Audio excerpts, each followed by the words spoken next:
మధ్యకాలంలో ఎక్కువ మందిలో కనిపిస్తున్న సమస్య స్పాండిలోసిస్.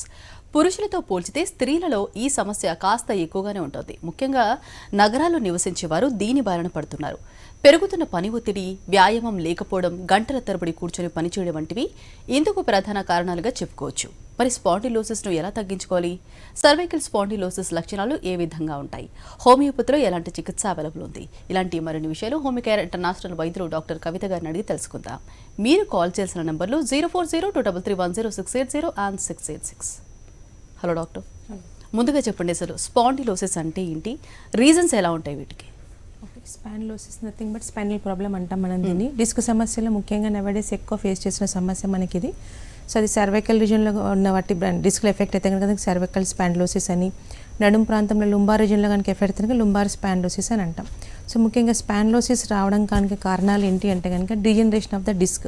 సో మనకు ఈచ్ అండ్ ఎవ్రీ జాయింట్ మధ్య లూబ్రికెంట్ అనేది కంపల్సరీ ఉంటుంది. సో మనకు వేడ ప్రాంతాల్లో వర్టిబ్రాక్ మధ్య డిస్క్స్ అనేవి ఉంటూ ఉంటాయి. లూబ్రికెంట్ లాగా పనిచేస్తుంది. మన జాయింట్కి కదలిక నథింగ్ బట్ ఫ్లెక్సిబిలిటీ ఇవ్వడానికి అది మేజర్గా మనకు పనిచేసే అవకాశాలు ఉంటాయి. సో ఎప్పుడైతే డీజనరేటివ్ చేంజెస్ వల్ల డ్యూ టు రీజన్స్ డెఫిషియన్సీ కూడా కావచ్చు, అంటే కాల్షియం డెఫిషియన్సీ, వైటమిన్ డెఫిషియన్సీ ఒకటి, and over use of the joints అంటే కంటిన్యూస్ సిట్టింగ్ ప్రొఫెషన్ కావచ్చు, లేకపోతే వెయిట్ లిఫ్టింగ్ ప్రొఫెషన్ వల్ల కూడా ఏమవుతుంది అంటే స్ట్రెయినింగ్ ఆఫ్ ద జాయింట్ అనేది అవుతుంది. కాబట్టి ముఖ్యంగా మెడ ప్రాంతం ఎఫెక్ట్ అవ్వడం వల్ల and software engineer hi-tech people disease అంటాం దీన్ని. ఎందుకంటే సిట్టింగ్ ప్రొఫెషన్ ఎక్కువ ఉండే వాళ్ళు ఏంటంటే సిస్టమ్ వర్క్ ఎక్కువ చేసేవాళ్ళు హైటెక్ పీపుల్ కాబట్టి ఆ విధంగా సాఫ్ట్వేర్ ఇంజనీర్స్ ఎక్కువగా over use of the neck అవ్వడం వల్ల తొందరగా అరిగిపోయే అవకాశాలు ఎక్కువగా ఉంటే డిస్క్ అనేది. సో దానివల్ల మనకు డిస్క్ బల్జెస్ రావడం, కంప్రెషన్ రావడం, స్పాండిలోసిస్ ఎఫెక్ట్ అవ్వడం, స్టిఫ్నెస్, గిడ్డినెస్ వచ్చే అవకాశాలు ఎక్కువగా ఉంటాయి. సో ప్రొఫెషనల్ డిజార్డర్లు ఇది ఒకటి మనం కనుక్కోవచ్చు. అండ్ డ్రైవింగ్ ప్రొఫెషన్ ఉన్న వాళ్ళకు, ఎందుకంటే లాంగ్ డ్రైవ్ చేస్తే కంటిన్యూస్ సిట్టింగే ఉంటుంది కాబట్టి స్ట్రెయినింగ్ అవ్వడం వల్ల ఇలాంటి సమస్య వచ్చే ఛాన్సెస్ ఉంటాయి. సో వీటన్నిటికి తోడు ఒబేస్ కనుక ఉంటే ఓవర్ బర్డన్ అయ్యే ఛాన్సెస్ ఉంటాయి. వెయిట్ లిఫ్టింగ్ ప్రొఫెషనల్ ఉండడం వల్ల కూడా ఇలా సమస్య వచ్చే ఛాన్సెస్ ఎక్కువగా ఉంటాయి. అంటే deficiency, over burden of the joints and over use of the joints ఇది మనకి ఎక్కువ కనిపించే అవకాశాలు ఎక్కువగా ఉంటాయి.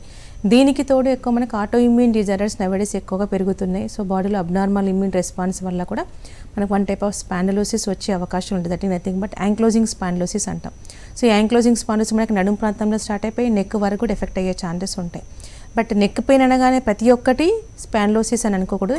ఎన్ నెంబర్ ఆఫ్ అదర్ డిజార్డర్స్ కూడా మనకు ఉంటాయి. మైగ్రేన్ హెడేక్ కూడా మనకు నెక్ రీజన్లో పెయిన్ రావడం అనేది గమనిస్తాం. అండ్ ఆక్సిపిటల్ హెడేక్స్ చాలామందికి డ్యూ టు బీపీ వల్ల కూడా నెక్ రిజిడిటీ పెరిగే ఛాన్సెస్ ఉంటాయి. అండ్ బ్రెయిన్ ట్యూమర్ లాంటి కండిషన్లో కూడా మనకి నెక్ పెయిన్ వచ్చే ఛాన్సెస్ ఉంటాయి. బట్ అసోసియేటెడ్ సిమ్టమ్స్ అనేవి డిఫరెంట్గా ఉండే ఛాన్సెస్ ఉంటాయి.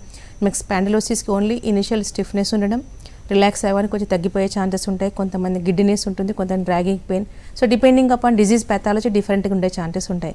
ఇన్ కేస్ ఆఫ్ మైగ్రేన్ అనుకోండి, వేరే సిమ్టమ్స్ ఉండడం, వామిటింగ్ రావడం అనేది, వామిటింగ్ సెన్సేషన్ ఉండడం అనేది, సన్ ఎక్స్పోజర్, ట్రిగ్గరింగ్ ఫ్యాక్టర్స్ డిఫరెంట్గా అయ్యే అవకాశం మనం ఎక్కువ గమనిస్తాం. యాంకిలోజింగ్ స్పాండిలోసిస్ అన్నారు కదా, ఇప్పుడు యాంకిల్స్లో స్వెల్లింగ్ వస్తూ ఉంటుంది, అంటే 50 years తర్వాత దాన్ని కూడా స్పాండిలోసిస్గా పరిగణించవచ్చా? ఓకే, యాంకిల్స్లో స్వెల్లింగ్ రావడాన్ని యాంక్లోజింగ్ స్పాండిలోసిస్ అన్నారండి. So ankylosing spondylosis nothing but HLA B27 positive అంటాం. సో మళ్ళీ డిస్క్ డిజనరేటివ్ చేంజెస్ అంటే వర్టిబ్రాక్ మధ్యలో డిస్క్ కంప్లీట్గా డ్యామేజ్ అయ్యే ఛాన్సెస్ ఉంటుంది. కాబట్టి నేను యాంక్లోజింగ్ స్పాండిలోసిస్ అని పేరు పెట్టినది. That is that due to యాంకిల్లో వాపు రావడం అనేది కాదు, that is oedema, that is different issue. So టోటల్గా వర్టిబ్రాక్ గ్యాప్ అనేది ఉండకుండా జస్ట్ లైక్ బాంబూ స్టిక్ లాగా ఉండే ఛాన్సెస్ ఉంటాయి. So there is no gap in between the two vertebra కావడానికి టోటల్గా ఫిక్స్ అయిపోతుంది ఆ పర్టికులర్ జాయింట్. సో అది నెక్ రీజన్లో అయితే టోటల్గా నెక్ కంప్లీట్గా బెండ్ అవుతుంది. మనం నెక్ మూమెంట్ ఇవ్వాలి అంటే మనకు తెలియకుండానే మనకు ఒక రోజులో కొన్ని థౌజండ్స్ ఆఫ్ మూమెంట్స్ ఇస్తాం, నెక్ కానీ బ్యాక్ కానీ.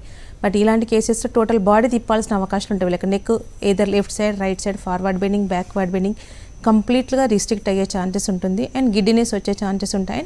బెండింగ్ అవుతుంది, జస్ట్ లైక్ బాంబూ స్టిక్ మనకి ఏ విధంగా ఉంటుందో ఆ విధంగా లోపల బోలా ఉండి ఫ్రిజిడిటీ ఎక్కువ పెరిగిపోయి బెండ్ అవుతుంది. ఒకసారి అది బెండ్ అయిన తర్వాత వి కాంట్ స్ట్రేట్ కమింగ్ అంటే నార్మల్ పొజిషన్లోకి రావడం చాలా కష్టతరం అయ్యే ఛాన్సెస్ ఉంటాయి. సో టోటల్ స్పైన్ ఆ విధంగా అవుతే చాలా ఇబ్బందికి గురయ్యే ఛాన్సెస్ ఉంటుంది. సో ఈ విధంగా ఫిక్స్ అయిపోతుంది, మామూలుగా అయితే గూని అంటాను చూడండి, ఆ విధంగా అయిపోయే ఛాన్సెస్ ఎక్కువగా ఉంటూ ఉంటాయి. సో ఇలాంటి కండిషన్స్ నవేడేస్ చాలా పెరుగుతున్నాయి ఇర్రెస్పెక్టివ్ ఆఫ్ ఏజ్. అంటే ఇవన్నీ అరుగుదల ప్రాబ్లమ్స్ అని మ్యాక్సిమం ఏజ్ పరంగా 45-50 క్రాస్ అయిన వల్ల రావాలి. బట్ ఈ యాంక్లోజింగ్ స్పాండిలోసిస్ అనే ఆటోఇమ్యూన్ డిజార్డర్ 20+ ఎర్లీ 20sలోనే మనం ఎక్కువ గమనిస్తున్నాం. సో అన్ని విధాలు వాళ్ళు డిప్రెషన్లో గురయ్యే ఛాన్సెస్ ఉంటాయి. డే టు డే యాక్టివిటీస్ నార్మల్గా చేయలేని పరిస్థితి, చాలా ఇబ్బంది గురయ్యే ఛాన్సెస్ ఉంటాయి. ప్లస్ వాడే మెడికేషన్ ఆల్టర్నేట్ సిస్టంలో కూడా స్టిరాయిడ్ బేస్ ఉండే ఛాన్సెస్ ఉంటాయి. సో స్టిరాయిడ్ మెడికేషన్ యూస్ చేయడం వల్ల ఏమవుతుంది, వన్ మోర్ అదర్ జాయింట్ కూడా ఎఫెక్ట్ అయ్యే ఛాన్సెస్ ఉంటాయి. ఆస్టియోపోరోటిక్ చేంజెస్ అంటే ఎముక నుండి కాల్షియం అనేది బయటకు వచ్చే ఛాన్సెస్ అయిపోయి డీమినలైజేషన్ ఆఫ్ ద పర్టికులర్ జాయింట్ అయిపోయి వేరే అదర్ జాయింట్స్ కూడా ఎఫెక్ట్ అయ్యే ఛాన్సెస్ ఉంటాయి. బట్ పెయిన్ రిలీఫ్ మాత్రమే ఉంటుంది. సో లైఫ్ లాంగ్ ఈ ప్రాబ్లమ్ సఫరింగ్ అయ్యే అవకాశాలు పెరిగే అవకాశాలు ఉంటాయండి. ఓకే, మరి సర్వైకల్ స్పాండిలోసిస్ అంటే ఏంటి, దీనికి రీజన్స్ ఎలా ఉంటాయి? ఓకే, సో రీజన్స్ కనుక తీసుకుంటే ముఖ్యంగా over use of the joints, over strain of the joint, deficiency and sitting and over burden, ఇవి కామన్ ఫ్యాక్టర్స్ అయ్యే ఛాన్సెస్ ఉంటాయి. సో ఏజ్ పరంగా మనకి డీజనరేషన్ అవ్వడం వల్ల ఈ సమస్యలు వస్తాయి కాబట్టి సో ఇనీషియల్ స్టేజ్లో మనకు ఫీల్ అయ్యే సిమ్టమ్స్ లక్షణాలు కనుక తీసుకుంటే ఎర్లీ మార్నింగ్ స్టిఫ్నెస్. సో మనకు యాక్చువల్గా నార్మల్ ఎనీ జాయింట్ పర్పస్ ఏంటి, కదలిక అనేది మనకి ఇవ్వాలి. ఈ కదలిక అనేది ఉండకపోవడం, రెస్ట్ పొజిషన్ ఎప్పుడు లేసినా కూడా ఏదర్ సైడ్ ఆఫ్ మూమెంట్ ఇచ్చినా కూడా స్టిఫ్నెస్ రావడం అనేది గమనిస్తూ ఉంటాం. కూర్చున్నా లేసినా పడుకున్నా కొద్ది ఇనీషియల్ స్టేజ్ అంటే కొద్ది రెస్ట్ తీసుకున్న తర్వాత తగ్గిపోయే ఛాన్సెస్ ఉంటాయి. బట్ స్టిల్ పెథాలజీ పెరిగితే కనుక డిస్క్ బల్జ్ అయ్యే ఛాన్సెస్ ఉంటాయి. సో మనకు డిస్క్ బల్జ్ అవ్వడం వల్ల ఏమవుతుంది, నర్వ్ రూట్స్ మనకు అక్కడే ఉంటాయి కాబట్టి నర్వ్ రూట్స్ కంప్రెషన్ వల్ల నాట్ ఓన్లీ ఫ్లెక్సిబిలిటీ తగ్గడంతో పాటు రిస్ట్రిక్టెడ్ మూమెంట్తో పాటు పెయిన్ఫుల్ మూమెంట్ ఉండే అవకాశాలు ఉంటాయి. అంటే కదలికలో ఇబ్బంది, నొప్పితో కూడిన కదలిక ఉండే అవకాశాలు ఎక్కువగా ఉంటాయి. అండ్ ఈ నర్వ్ రూట్ అయితే ఎక్కడికైతే మనకు సప్లై చేస్తుందో, చేతులకు సప్లై చేస్తుంది, మెడ ప్రాంతంలోకి బ్రెయిన్కి సప్లై అవుతుంది కాబట్టి చేతులు లాగడం, తిమ్మిళ్ళు రావడం అనే అవకాశాలు ఎక్కువగా ఉంటూ ఉంటాయి. Then myelopathy is also involvement ఉండే కండర స్టిఫ్నెస్ రావడంతో పాటు కండర పట్టుత్వం తగ్గిపోవడం. అంటే చిన్నపాటి 1 kg కానీ 1 లీటర్ కానీ వస్తువుని కూడా యూజ్ చేసినా కూడా గ్రిప్ లాస్ అంటే కింద పడేస్తూ ఉంటారు. లేకుంటే ఎక్కువ ఓవర్ అంటే 1 లీటర్ యూజ్ చేసినా కానీ నేను 5 kgs మోస్తున్నట్టు బరువు అనిపించే అవకాశం, దట్ ఈస్ కాల్డ్ నమ్నెస్ అంటాం. సో దెన్ రాడికులోపతి అంటాం, నర్వ్ ఇన్వాల్వ్మెంట్ కూడా స్టార్ట్ అయితే కనుక చేతులు లాగడం, తిమ్మిరి రావడం అనేది, బర్నింగ్ సెన్సేషన్ కూడా వచ్చే ఛాన్సెస్ మనం గమనిస్తాం. So giddiness, stiffness, dragging pain, myelopathy, రాడికులోపతి step వైజ్గా మనకు ఈచ్ అండ్ ఎవ్రీ పేషెంట్ లేకుండా ప్రతి ఒక్కళ్ళు కొన్ని సిమ్టమ్స్ రావచ్చు. Duration May differ from patient to patient. Okay అండి, ఫస్ట్ కాలర్ కూడా లైన్లో ఉన్నారు. సత్యనారాయణ నల్గొండ నుంచి. హలో సత్యనారాయణ గారు, మాట్లాడండి, మీ సమస్యను చెప్పండి. హలో, చెప్పండి సత్యనారాయణ గారు.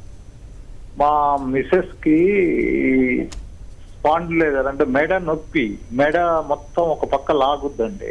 ఓకే, ఆ మెడ నొప్పి వల్ల పోతే మేము ఈ డిస్క్ ప్రాబ్లం ఉందన్నారు. 5వ నెంబర్ 5 డిస్క్ లో కొంచెం ప్రాబ్లం ఉంది C5 C6. ఓకే, దానివల్ల ఇక్కడ ఏ మెడిసిన్ మనం వాడినా కానీ ఇంగ్లీష్ మెడిసిన్స్ ఇది అల్లోపతి తగ్గట్లేదు. ఎప్పటి నుంచి ఉందండి సమస్య తనకి? ఒక 5-6 years నుంచి ఉంటుందండి. ఓకే, గిడ్డినెస్ ఏమైనా ఉంటుందా సార్? కళ్ళు తిరగడం ఉంటుందా తనకి? కళ్ళు తిరగటం ఉంటది. నెక్స్ట్ నడుము నొప్పి, ఈ మెడ. ఓకే, మెడ నడుము రెండు ఎఫెక్ట్ అయింది. థైరాయిడ్ కానీ ఏమైనా ఉందా తనకి? థైరాయిడ్ లేదు, అన్ని టెస్టులు చేపించినాం, ఆల్ టెస్టులు, ఓన్లీ స్పాండిలోసిస్ ఉంది. ఓకే, కాల్షియం విటమిన్ డి కూడా నార్మల్గా ఉందా? కాల్షియం ఉన్నది, విటమిన్ నార్మల్ ఉన్నదండి. వయసు ఎంత అండి తనకి? 58. మెడ ఎక్కువ ఉన్నది. ఓకే, సో తనకు 2 ఇష్యూస్ ఉన్నాయి. సర్వైకల్ స్పాండిలోసిస్ సివియర్గా ఉంది అండ్ డిజీజ్ ప్రోగ్రెస్ అయిపోయి ఇవేంతో పెయిన్ కిల్లర్స్ వాడిన తగ్గకుండా లుంబార్ స్పాండిలోసిస్ కూడా స్టార్ట్ అయింది. ఓవరాల్గా స్పాండిలోసిస్ ఉంది. So C5 C6 and L5 L7 కూడా ఇబ్బంది అంటున్నారు. సో మనం ఇచ్చే మెడికేషన్తో ఏంటి అంటే స్టిఫ్నెస్ అనేది తగ్గిపోవడం, అంటే డిస్క్ డీజనరేషన్ నుంచి రీజనరేషన్ అయ్యే ఛాన్సెస్ ఉంటాయి. ఆ బల్జ్ కంప్రెషన్ తగ్గిపోవడం వల్ల చేతులు లాగడం, తిమ్మిరి రావడం తగ్గిపోయి మూమెంట్ ఫ్రీగా అయ్యే ఛాన్సెస్ ఉంటుంది. రిస్ట్రిక్టర్ లేకుండా నార్మల్ మూమెంట్కి వచ్చే అవకాశం ఉంటాయి. గిడ్డినెస్ ఉందన్నారు కదా, అది ఫస్ట్ తగ్గే అవకాశం ఉంటుంది. ఎందుకంటే నర్వ్ రూట్ అనేది బ్రెయిన్కి సప్లై చేసేది కనుక కంప్రెషన్ అయితే మనకు గిడ్డినెస్ వస్తుంది కాబట్టి మనకు రిలాక్స్ మెడికేషన్ ఇవ్వడం వల్ల నార్మల్ రీజనరేషన్ అవుతున్నాం కాబట్టి కంప్రెషన్ తగ్గిపోయి ఫస్ట్ గిడ్డినెస్ తగ్గిపోయి చేతులు లాగడం, తిమ్మిరడం తగ్గిపోయే అవకాశాలు ఉంటాయండి. కాకపోతే ఆల్ లెవెల్స్ ఆర్ నార్మల్గా అంటున్నారు కాబట్టి మేము కొన్ని ఎక్సర్సైజ్ చార్ట్ ఇవ్వడం అనేది జరుగుతుంది. ఆ ఎక్సర్సైజ్ చేసుకుంటూ మెడిసిన్స్ వాడితే కనుక టోటల్ ప్రాబ్లం రెక్టిఫై అయిన కేసెస్ నెంబర్ ఆఫ్ కేసెస్ ఉన్నాయి.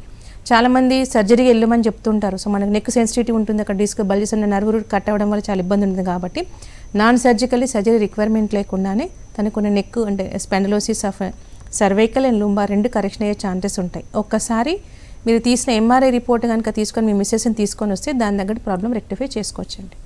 ఓకే అండి, నెక్స్ట్ కాలర్ కూడా లైన్లో ఉన్నారు. దయా మచిలీపట్నం నుంచి. హలో దయా గారు, మాట్లాడండి, మీ సమస్యను చెప్పండి. హలో మేడం, నాకు జులైలో L5 S1 డిస్క్ డీజనరేట్ అయిందండి. అది L5 S1 డిస్క్ కంప్రెషన్ చేసింది ఎక్కడంటే మన పీకా లేటర్ దగ్గర. ఓకే. సో అప్పుడు నేను చాలా బాగా కష్టపడ్డాను, అంటే అసలు లెగలేకపోయేవాడిని.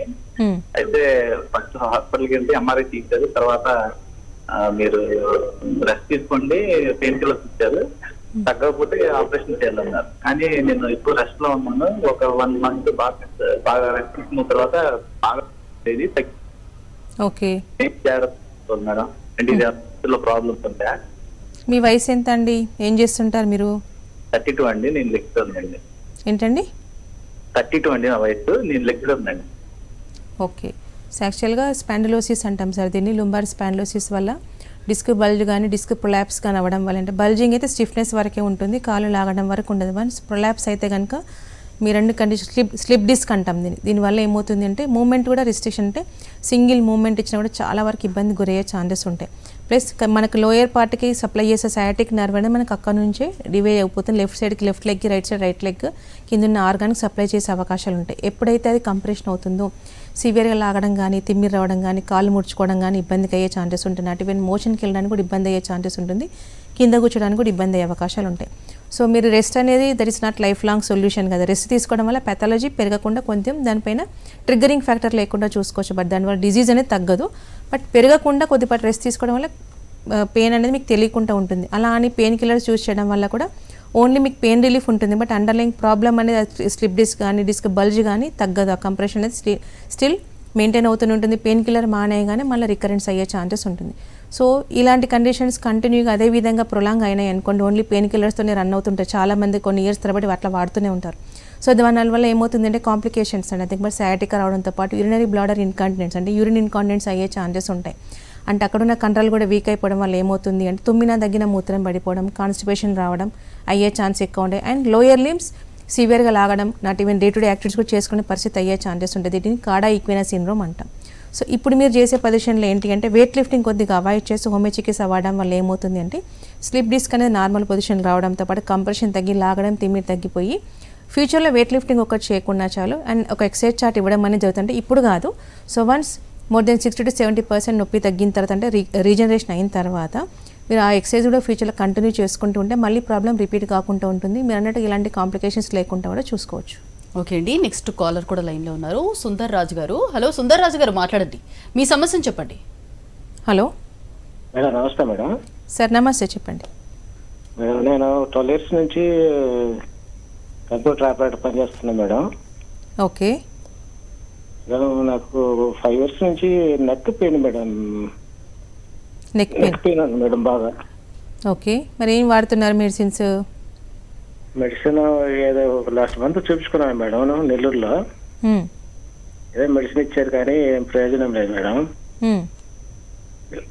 రైట్ సైడ్ నొప్పి మేడం. రైట్ షోల్డర్ కూడా పెయిన్ వస్తుందా? భుజం నొప్పి కూడా ఉంటుందండి? భుజం నొప్పి లేదు మేడం,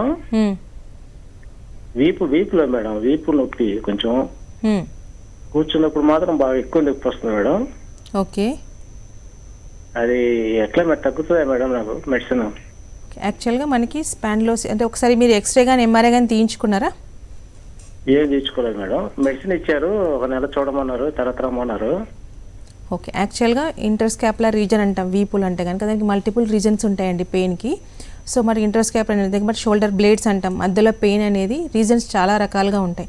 సో స్పాండిలోసిస్ వల్ల అక్కడ D1 D2 D3 అక్కడ కంప్రెషన్ అవడం ఒక రీజన్ అయితే కనుక గ్యాస్ట్రిక్ రిలేటెడ్ ప్రాబ్లమ్స్ ఉన్నా అంటే మనం ఆన్ టైం ఫుడ్ తీసుకోకుండా కూడా ఇరెగ్యులర్ డైటరీ హ్యాబిట్స్ పాటిస్తున్నా కూడా మన గ్యాస్ట్రిక్ రిలేటెడ్ వల్ల ఇంటర్స్కాపులర్ రీజన్లో పెయిన్ వచ్చే ఛాన్సెస్ ఉంటాయి. అండ్ గాల్ బ్లాడర్ స్టోన్స్ అంటే పిత్తాశయంలో రాళ్ళు అంటాం. సో దానివల్ల కూడా సివియర్గా పెయిన్ రావడం, వామిటింగ్ సెన్సేషన్ వచ్చే అవకాశాలు ఉంటాయి. ఒకసారి మీరు స్కాన్ కనుక తీసుకుంటే అది ప్రాబ్లం దేనివల్లనో దాని ప్రకారం మనం రూల్ అవుట్ చేస్తే కనుక రెగ్యులర్గా మెడికేషన్ వాడితే కరెక్షన్ అయ్యే ఛాన్సెస్ ఉంటాయి. మనకు తెలియకుండానే పెయిన్ కిల్లర్ వాడడం, దానికి యాంటాసిడ్ వాడితే ఓన్లీ టెంపరీ రిలీఫ్ మాత్రం ఉంటుంది, మళ్ళీ ప్రాబ్లం రిపీట్ అయ్యే ఛాన్సెస్ ఉంటాయి. ఆల్మోస్ట్ మీకు 5 years నుంచి ప్రాబ్లం సఫరింగ్ అవుతుంది అంటున్నారు, ఇంకా పెరుగుతూనే ఉందని తగ్గట్లేదు అంటున్నారు. కాబట్టి ఒకసారి రిపోర్ట్ కనుక చేయించుకొని వస్తే దాని ప్రకారం ట్రీట్మెంట్ ప్లాన్ చేసి కరెక్షన్ చేసుకోవచ్చు.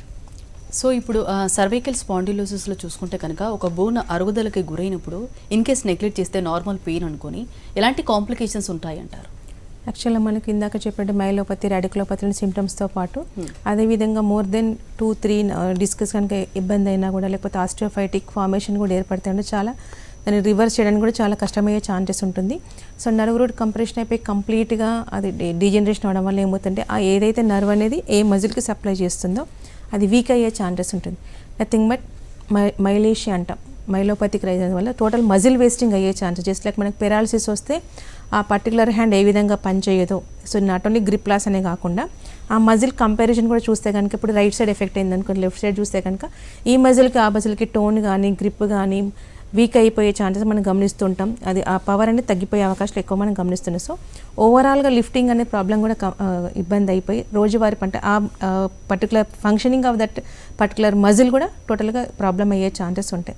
సో దీన్ని రివర్స్ చేయడానికి చాలా ప్రాబ్లమాటిక్ అయ్యే ఛాన్సెస్ ఉన్నాయి. ఎందుకంటే టోటల్ మజిల్ వేస్టింగ్ అయితే జస్ట్ లైక్ మనకి పెరాలసిస్ కండిషన్ ఆ మజిల్ ఏ విధంగా అవుతుంది అదే విధంగా కండిషన్ అవుతుంది. రివర్సిబుల్ చేయడం కూడా చాలా కష్టం, సంవత్సరాల తరబడి మెడికేషన్ వాడాల్సిన అవకాశం ఉంటాయి. సో అందుకోసం ఎంత ఎర్లీగా దాన్ని డిటెక్ట్ చేసుకొని కనుక ప్రాబ్లం రెక్టిఫై చేసుకుంటే సో ఫ్యూ డేస్లో ఫ్యూ మంత్స్లోనే ప్రాబ్లం కంప్లీట్గా రివర్స్ చేసుకునే అవకాశం ఉంటుంది. ప్రాబ్లం పెరగకుండా సర్జరీ అవసరం లేకుండానే కొన్ని మంత్స్లోనే ప్రాబ్లం క్లియర్ చేసుకోవచ్చు. ఓకే, మరి లంబార్ స్పాండిలోసిస్ అంటే ఏంటంటారు, రీజన్స్ ఎలా ఉంటాయి వీటికి? ఓకే, సో రీజన్స్ మనకి సర్వైకల్కి అండ్ లుంబార్కి సిమిలర్గా ఉంటుంటే కారణాలు ఏంటి, ఎందుకంటే over use, over burden of the joints and degeneration, deficiency. One more thing ఏంటంటే సిట్టింగ్ ప్రొఫెషన్ మనకు ఒబెసిటీ కూడా ఇది యాడ్ అవ్వడం వల్ల కూడా ఎక్కువ ప్రాబ్లం అయ్యే ఛాన్సెస్ ఉండేది. యాక్సిడెంటల్ హిస్టరీతో పాటు ఫీమేల్స్ లెక్క రావడానికి రీజన్ కనుక లుంబార్ స్పైన్లో తీసుకుంటే లుంబార్ పంక్చరింగ్ ఎక్కువ ఉంటుంది డ్యూ టు నవడేస్ జరుగుతున్న అంటే ఎనీ సర్జరీస్. సో ఫీమేల్ అనడానికి రీజన్ ఏంటి అంటే మ్యాండేటరీ, ఎందుకంటే సెక్షన్స్ అనేది common in females during delivery కాబట్టి అది ఎనీ సర్జరీస్ ఎవరికి ఉన్నా కూడా మేల్ అండ్ ఫీమేల్ ఇద్దరిలో కూడా లుంబార్ పంక్చరింగ్ కామన్ అనెస్థీషియా ఎఫెక్ట్ వల్ల అది కూడా మైనర్ ఇంజురీ వల్ల వాళ్ళకు లేని సమస్య వచ్చే ఛాన్సెస్ ఉంటాయి. అదర్ దెన్ సర్వైకల్ కంటే మనకి ఇది వన్ మోర్ యాడెడ్ రీజన్ అని చెప్పుకోవచ్చు. సో దీనివల్ల కూడా డిస్క్ బల్జ్ అవ్వడం, కంప్రెషన్ అవ్వడం, లాగడం, తిమ్మిరి రావడం, సయాటికా రావడం, యూరినరీ ఇన్కాంటినెన్స్ రావడం, కాళ్ళు తిమ్మిరి రావడం, గ్రిప్ అంటే సో మెట్లకి దిగలేని పరిస్థితి, ఫోల్డింగ్ ఆఫ్ లెగ్స్ చేసుకోలేని పరిస్థితి. ఎస్ఎల్ఆర్ పాజిటివ్ అంటాం, లెగ్ రేస్ టెస్ట్ చేసినా కూడా they can't raise their leg, అంటే లెగ్ కూడా చాలా ఇబ్బందికరంగా లిఫ్ట్ చేసే పాసిబిలిటీస్ ఎక్కువగా ఉంటూ ఉంటాయి.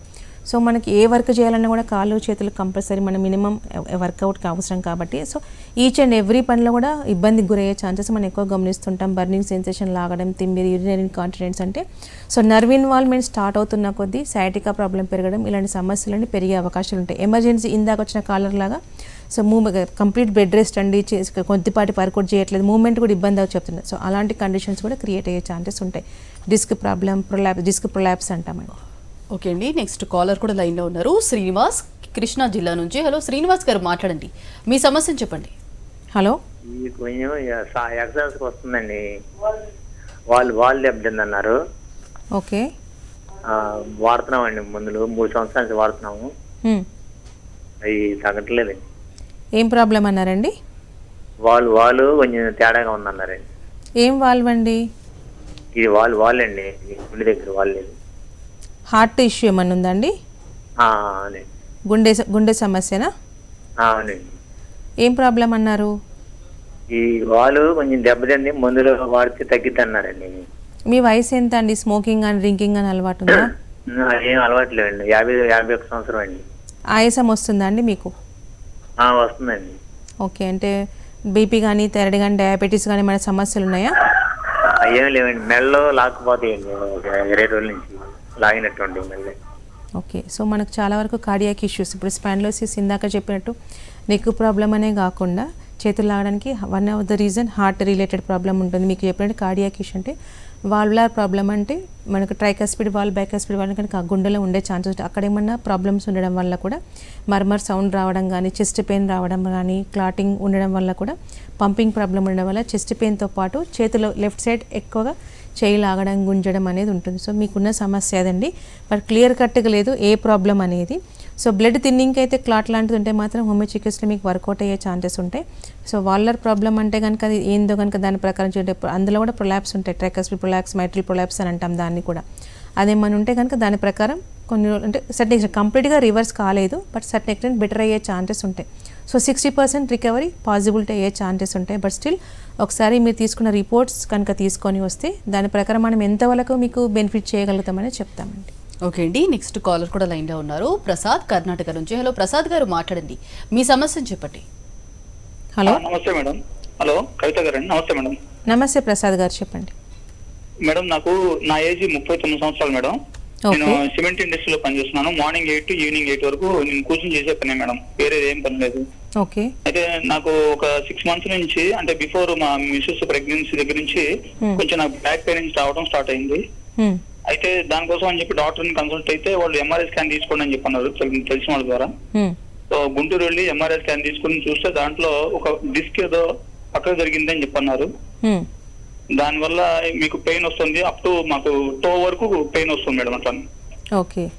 సో దాన్ని తగ్గించాలంటే ఏం చేయమంటారంటే టెంపరీగా నీకు మెడిసిన్ ఇస్తున్నాం అని చెప్పనేసి పెయిన్ రిలీఫ్ కోసం అని చెప్పన్నారు, కానీ పూర్తిగా ఇంతవరకు ఆ పెయిన్ అనేది తగ్గలేదు.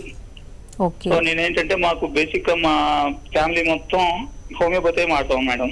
ఓకే. సో నేను మాకు తెలిసిన ఫ్యామిలీ డాక్టర్ దగ్గరికి వెళ్ళి హోమియోపతి మెడిసిన్ తీసుకుంటున్నాను. ఆల్మోస్ట్ 3 to 4 months అయిందన్నమాట.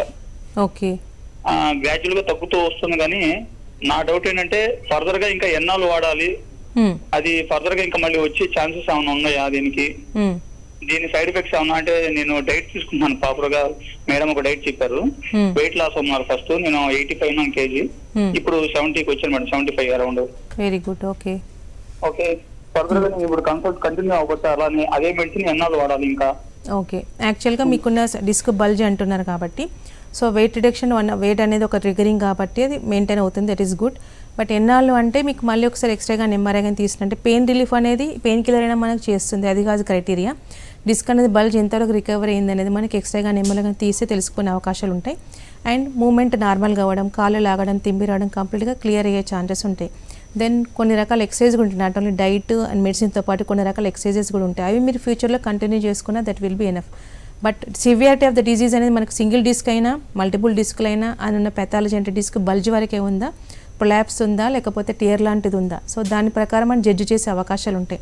ఒకసారి రిపోర్ట్ కనుక తీసుకుంటే ఎంతకాలం వాడాలి, ఎలాంటి జాగ్రత్తలు పాటించాలో చెప్పడం తెలుస్తుందండి. ఓకే అండి, స్పాండిలోసిస్కి అలాగే స్పాండిలైటిస్కి ఉన్న డిఫరెన్స్ ఏంటంటారు? ఓకే. యాక్చువల్గా మనకు spondylosis nothing but initial stages of disease కిందకి మనకి ఎర్లీ మార్నింగ్ స్టిఫ్నెస్ కానీ జస్ట్ లైక్ మనకు స్ప్రెయిన్ సిమ్టమ్స్ ఏ విధంగా ఉంటాయో ఆ విధంగా మనకు ఉండే అవకాశాలు ఉంటుంటాయి.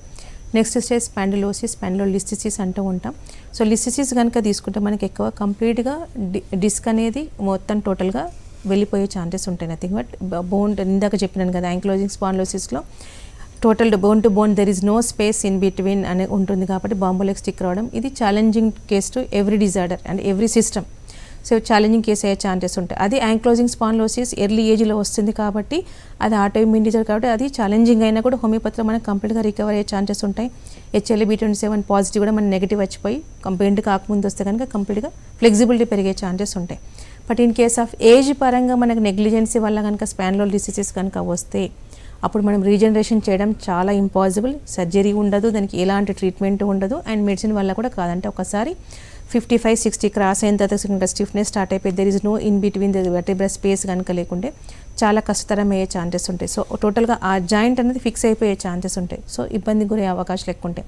నాట్ ఈవెన్ సింగిల్ మూమెంట్ కూడా మనకు కష్టతరం అయ్యే ఛాన్సెస్ ఉంటాయి. ఏ పర్టికులర్ జాయింట్ ఎఫెక్ట్ అవుతుందో ఆ particular joint limited movement and restricted movement కంప్లీట్గా ఇబ్బంది గురే అవకాశాలు ఉంటాయి. సో ఎంత ఎర్లీగా దీన్ని డిటెక్ట్ చేసుకుంటుందో అది మీకు రాడికులోపతి కానీ మైలోపతి కానీ నథింగ్ బట్ నర్వ్ ఇన్వాల్వ్మెంట్ కానీ మజిల్ ఇన్వాల్వ్మెంట్ కానీ డిస్క్ ఇన్వాల్వ్మెంట్ కానీ లేకుండా లిసిసిస్ వరకు వెళ్ళకుండా రివర్స్ మనం చేసుకునే అవకాశాలు ఉంటాయి. సో ఎంత ఎర్లీగా డయాగ్నోసిస్ చేసి ట్రీట్మెంట్ కానీ ప్రికాషన్స్ కనుక తీసుకుంటే non surgically without any longer duration requirement లేకుండానే ప్రాబ్లం రెక్టిఫై చేసుకోవచ్చు. ఓకే, స్పాండిలోసిస్ అలాగే సర్వైకల్ స్పాండిలోసిస్, లంబార్ స్పాండిలోసిస్ అంటే ఈ మూడిట్లో చూసుకుంటే ఏది ఎక్కువ కాంప్లికేటెడ్ అంటారు? Spondylosis it's of cervical and లుంబాలేనండి. యాక్చువల్గా యాంక్లోజింగ్ స్పాండిలోసిస్ అనేది one of the danger variety of the disorder. ఎందుకంటే అది ఆటోఇమ్యూన్ కాబట్టి మనకు డైరెక్ట్గా ఆల్టర్నేట్ సిస్టంలో మనకి స్టీరాయిడ్ యూసేజే మనకి ఎక్కువ గమనించే అవకాశాలు ఉంటాయి. సో అది లైఫ్ లాంగ్ డిజార్డర్ కిందకి వస్తుంది కాబట్టి సో ఈ రెండింటి సిమ్టమ్స్ మన ఇనీషియల్గా సిమిలర్గానే ఉంటాయి. సో నెక్ స్టిఫ్నెస్ కానీ లుంబార్ స్టిఫ్నెస్ కానీ ఇనీషియల్గా అదే విధంగా మనం గమనిస్తుంటాం. But once fast progress and age ప్రకారం కానీ మనకు బ్లడ్ టెస్ట్ కనుక చేస్తే కనుక ఈ ప్రకారంగా which one is major problem అంటే అది సర్వైకల్ డ్యూ టు డిజనరేషన్ వలన, డెఫిషియన్సీ వలన, లేకపోతే ఆటోఇమ్యూన్ డిజార్డర్, అది మనం రూల్ అవుట్ చేసుకోవడం అనేది వెరీ మచ్ ఇంపార్టెంట్. ఎప్పుడైతే HLA-B27 ఉంటే కనుక అది కంపేరిటివ్లీ ఫాస్ట్ ప్రోగ్రెస్ ఉంటుంది. సో మెడిసిన్కి రెస్పాండ్ కూడా చాలా టైం పట్టే ఛాన్సెస్ ఉంటాయి, డ్యామేజ్ కూడా ఎక్కువ అయ్యే ఛాన్సెస్ ఉంటాయి. ఓకే, సో కాబట్టి ఇలాంటి సమస్య మనం కంప్లీట్గా రివర్స్ చేసుకుంటే బెస్ట్ అండి. ఓకే అండి, స్పాండిలోసిస్ గురించి అలాగే సర్వైకల్ లంబార్ స్పాండిలోసిస్ గురించి చాలా డీటెయిల్గా చెప్పారండి. Thank you so much.